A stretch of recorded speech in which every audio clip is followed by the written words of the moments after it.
being that Christmas is coming up, we see a lot of people out here buying shit. One of the new hot things out. You got the Xbox One and the PS4, and you got the new Jordans. They just came out, which is already a pair that came out in the 90s, but they just re-released them again. You know how especially black folks get all crazy and shit when it comes to Michael Jordan shoes. And I see people on Facebook posting, "Oh, I'm getting ready to be broke," and "Oh, I don't have no money for Christmas," and blah blah blah. And black folks, we really got to start saving our money. It's it's almost crucial now, because here we are creeping into another year and we don't own a goddamn thing. And I'm not making this video to come out here and lecture people or act like I have all the answers, but I'm just somebody that is from the black community, from certain circumstances, and is someone looking inside of our situation. And it's like I said, you got the new Jordans out. I went in Foot Locker the other day. Little nephew wanted some shoes and shit. I forgot to go in there and see if they had them. Because I'm the type of cat. I like to give. I never been really a materialistic person. Even though I can afford a lot of this stuff that people wasting their money on, I can actually go out here and buy it. I can afford it, but I don't get it because it's all bullshit. When you look at it, it means nothing after you buy it. But I go on Foot Locker and see they had the shoes he wanted. And, I see black folks lined up all across the mall, for these new, I think they call it the Gammas, and then they had the Taxi, what is it, the Taxi 2, the Taxi 21s or something, the new re-released Jordans that they came out with. And I'm like, damn, all these black folks, lined up. And, there's some few Hispanics and, whites in line too, but the majority was black folks. And I'm like, all these people lined up to spend $170 to $200 on a pair of shoes by Michael Jordan. When we look at Michael Jordan, he don't give a damn about the black community. When they tried to interview him about the violence that was going on over these damn shoes, he had nothing to say. But everybody lined up for these shoes, not knowing that if let's say we have 10 brothers and sisters come together and come up with $1,000 a piece, that's $10,000. You could open yourself up a small business in your own community and start getting that economical power back. Start owning our own business instead of these other ethnicities coming into our communities and basically controlling all the business and all the revenue within our community. We look at some of these little beauty supplies out here. You got them all across America. It don't matter whether you go to New York, California, Atlanta, especially Atlanta, but Atlanta, Chicago, Philadelphia, it doesn't matter. What they do is they come into our community because they know black folks.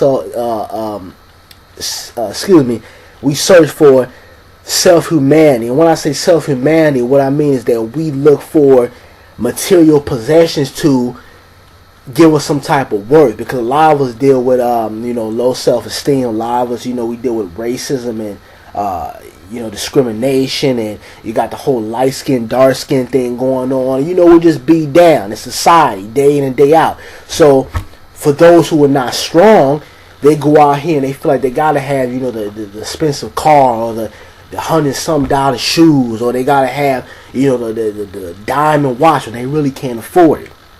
But because a lot of our people search for self-humanity, these other ethnicities are able to come into our communities, open up these businesses, and make a killing. Do they invest back into our communities? No. What they do is they get their money and they bounce. When you go in these beauty supplies, I want everybody to do a little mini homework assignment from your boy Knowledge. Next time you go in a beauty supply or whatever, I want you to look and see if there's anybody that looks like you working in there. You might see one or two sprinkled here and there, but I want you to count. I want you to go into 20 beauty supplies in the black community and tell me how many black folks you see working in there. And come back with your answer. Or don't even tell me. Just keep it mentally placed in your head. And it will go to show you that how these people come into our communities and they basically rape us financially. But I can't blame it all on them. You know, because our own people, we just don't know how to control our dollar. And a lot of people say, well, there's no money in the black communities, or we don't have money, there's no job. We have money and we have power, just we don't know what to do with our money. Look how they took, Paula Deen's endorsement deals away from her, and Walmart came down on her. It's not because Walmart gave a damn about her offending black folks, because Walmart knows that whether black folks coming in to spend money and act like they have some sense, or they go in there to act ignorant or do coonish activities in Walmart, like we see these little clips on World Star Hip Hop of black folks going into Walmart acting a damn fool. Either way, Walmart knows that black people are big consumers at their store. So they're not going to let Paula Deen come in there, and insult the black community, okay, and jeopardize the business that they get from black folks. So that's why they came down here. It wasn't because they really give a damn about black people. They were so offended by it. It's the fact that they don't want to mess their money up. And that's what it's like with a lot of these organizations and companies out here. It's all about the dollar bill. And until us black folks come together and start controlling our dollar and being very wise with what we spend our dollars on, we're going to forever be at the bottom totem pole, when it comes to black business ownerships and economical power. Like I said, you got people, I've even seen, Vietnamese people, Chinese people coming to our community. They trying to cook soul food now. They're opening, beauty salons and beauty supplies, selling weaves and shit. And your black women out here probably have more knowledge on that stuff than they do. But why is it that they're the only people that are gaining revenue? Like I said, we get 10 sisters right now to pull their money together and open up a small business. It'll be a gold mine.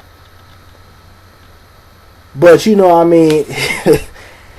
lot of our people, we just won't learn, and it's not until, we start getting older, or, we don't have, that type of money anymore in our pocket or in our savings account, where we really start to realize, hey, maybe I should have opened up a small business, or maybe I should have invested, or maybe I shouldn't spend my money on those outside of our community that don't give a damn about us, or people inside of our community that just want to exploit our people simply for the dollar bill. It's time that we start, taking our community back, and really controlling what goes in and out of our community. You got people, how you think these little cats, in Chicago and LA and New York getting these mega firearms and shit? It's because these people are coming into these communities, opening up small business. Sometimes they have inventory, sometimes they don't. Sometimes they'll get the bare minimum of inventory just to make it seem like it's an actual store, but really they're selling firearms out there. And they get, impressionable young cats out here that, are influenced by these rap videos and the violence they see going on in there, in these movies. And they go in there and say, oh, I'm going to go in here and give me a gun. I ain't playing with these niggas out here. Niggas step up to me, I'm going to blow his head off. So you got these impressionable, ignorant young cats coming in buying these guns, and you got the Raymans and the Chinese motherfuckers like, look at these niggas going out here killing their own people. I don't give a damn. I'm going to collect the money and go back to my fancy house. So these are the things that we need to think about, and we need to really take control of what's going on in our community. Nothing is wrong with having nice things. We get up and go to work every day, bust our ass. You want to have nice things. You don't want to live in a goddamn shack and you getting up, going to work every morning. Nobody wants to live like a peasant. But at the same time, you have to control your dollar. You have to control what goes on in our community. That's why nobody cares about the black community, because we don't care about it. You got cats littering, doing graffiti, killing each other. And it's not all done by us. It's done by the police department and other sources that the news coverage fail to put on the TV. But these are things that are going on in our community, within our community, that that we really have to take notice to, and we really have to start controlling what goes on. You see somebody doing some ignorant stuff, that being out of our ethnicity or in our ethnicity, you check their ass.